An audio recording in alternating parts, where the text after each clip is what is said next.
يكثف النادي أياكس أمستردام الهولندي مساء الحفاظ على نجم المغربي الصاعد عبد الله وزان أحد أبرز المواهب في أكاديمية النادي، واللاعب المنتخب المغربي أقل من 17 سنة. ويواجه النادي الهولندي ضغوطا متزايدة بعد أن عبرت عدة أندية أوروبية عن اهتمامها بضم وزان الذي برز اسمه بقوة في الآونة الأخيرة. وفي ظل هذا التنافس يسارع مسؤول أياكس لتقديم عرض عقد جديد للاعب من أجل تأمين استمراره مع الفريق لأطول فترة ممكنة، خاصة مع اقتراب مشاركة المنتخب المغربي الفتيان في كأس العالم المقبلة بقطر، حيث يتوقع أن يكون وزان أحد الركائز الأساسية. ويسعى أياكس من خلال هذه الخطوة إلى قطع الطريق أمام أندية ساعية لاقتناص الموهبة المغربية الواعدة، تأكيدا حرصه على الاستثمار في عناصر شابة وتأمين مستقبل الفريق. الوداد الرياضي توصل الفريق الوداد الرياضي لاتفاق مع الدولي المغربي السابق نور الدين مرابط لتعزيز صفوف الفريق الأحمر المشارك في كأس العالم للأندية. ويسعى الوداد الرياضي لتعزيز التركيبة البشرية قصد المشاركة في مونديال الأندية الذي تحتضنه الولايات المتحدة الأمريكية في شهر يونيو المقبل.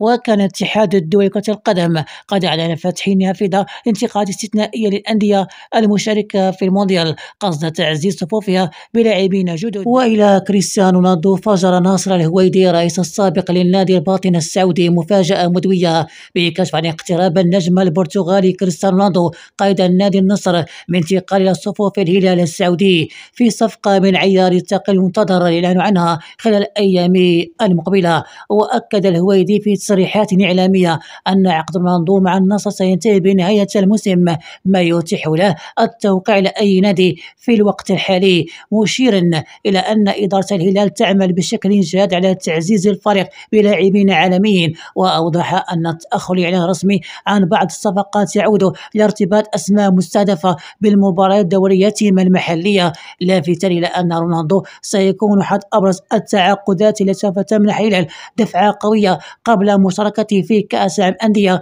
2025. كما كشف الهويدي أن الهلال سيتعاقد أيضا مع 3 أسماء عالمية جانب كريستيانو رونالدو في إطار سعيه للظهور بمستوى كبير في البطولة العالمية، معتبر أن قدوم الضون سيمنح الفريق زخما جماهيريا كبيرا وأن الجماهير الهلال سترحب به لما يشكله من قيمة فنية مضافة. يرغب طارق سكيتيوي في استعانة بخبرة حكيم زياش لقيادة المنتخب الوطني في كأس العرب المقامة في قطر من 18 جميل في بطولة تميز بجوائز مالية قياسية تتجاوز 36.5 مليون دولار.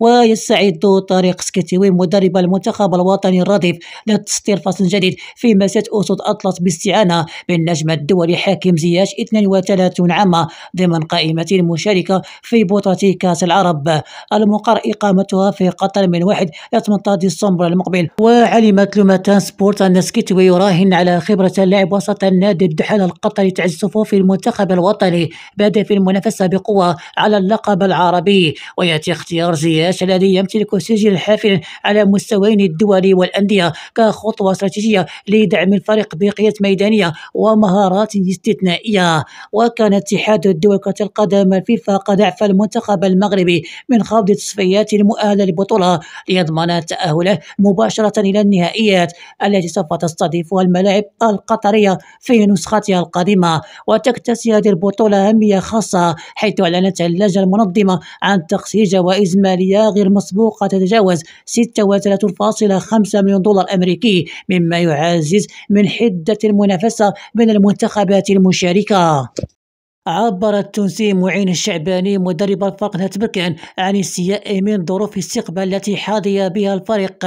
من جانب آخر أيضا أضاف في ندوة صحفي عقدها يوم السبت أكد الشعباني أيضا أن الفريق واجه بعض الصعوبات فور وصوله، قائلا المشكل الوحيد الذي واجهناه هو أثناء الاستقبال كان أمرا طويلا نوعا ما مضيفا، بالنسبة لي لا أحب الحديث كثيرا في هذه الأمور لكن كان يجب علي أن أشير إلى ذلك. ورغم هذه العراقيل شدد الإطار التونسي على أن العناصر الفريق البركاني جاهزة على جميع المستويات قائلا: حضرنا الفريق بدنيا فنيا وذهنيا وسوف نلعب مهما كانت الظروف، نحن محترفون وعلينا التأقلم مع الأجواء المحيطة سواء كانت حرارة أو برد. وأقر الشعباني بصعوبة المباراة معتبرا أن الضغط الجماهيري سيكون حاضر للطرفين، لكنه أكد أيضا أن لاعبيه اعتادوا على مثل هذه الأجواء، مشيدا في آندته بالجماهير الفريق التي حضرت إلى بركان ومنها من تنقل إلى مؤازرة اللاعبين. وختم حديثه بالتعبير عن رغبته